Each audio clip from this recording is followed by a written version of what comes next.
یہ درود پاک پابندی سے کم از کم ایک مرتبہ پڑھے، موت کے وقت سرکار مدینہ علیہ الصلوۃ والسلام کی زیارت کرے گا، اور قبر میں داخل ہوتے وقت بھی یہاں تک کہ وہ دیکھے گا کہ پیارے آقا علیہ الصلوۃ والسلام اسے قبر میں اپنے رحمت بھرے ہاتھوں سے اتار رہے ہیں۔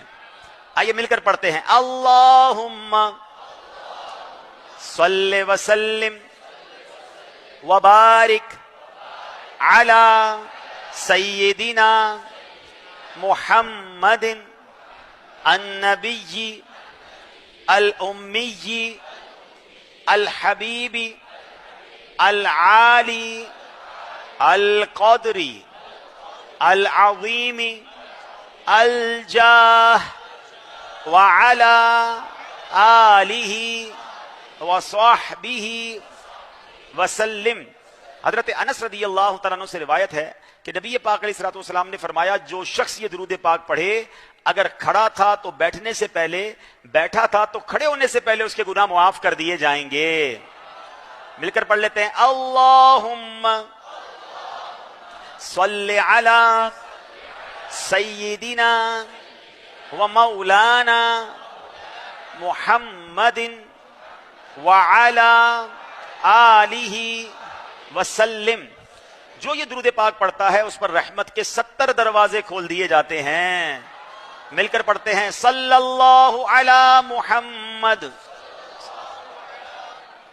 علامہ احمد ساوی رحمۃ اللہ تعالی علیہ بعض بزرگوں کے حوالے سے لکھتے ہیں، اس درود شریف کو ایک بار پڑھنے سے 6 لاکھ درود شریف پڑھنے کا ثواب حاصل ہوگا۔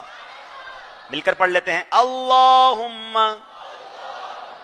صلی علی سیدنا محمد عدد ما فی علم اللہ صلاة دائمة بدوام ملک اللہ۔ ایک دن ایک شخص آیا تو نبی پاک علیہ الصلوۃ والسلام نے اسے اپنے اور صدیق اکبر رضی اللہ تعالیٰ عنہ کے درمیان بٹھا لیا۔ اس سے صحابہ کرام کو حیرت ہوئی کہ یہ کون بڑے مرتبے والا شخص ہے۔ جب وہ چلا گیا تو نبی پاک علیہ الصلوۃ والسلام نے فرمایا، یہ جب مجھ پر درود پاک پڑھتا ہے تو یوں پڑھتا ہے۔ آئیے مل کر پڑھ لیتے ہیں، اللہم صلی علی محمد کما تحب وترضی۔ اللہ شافع امم صلی اللہ علیہ وسلم کا عظمت والا فرمان ہے، جو شخص یوں درود پاک پڑھے اس کے لیے میری شفاعت واجب ہو جاتی ہے۔ مل کر پڑھ لیتے ہیں، اللہ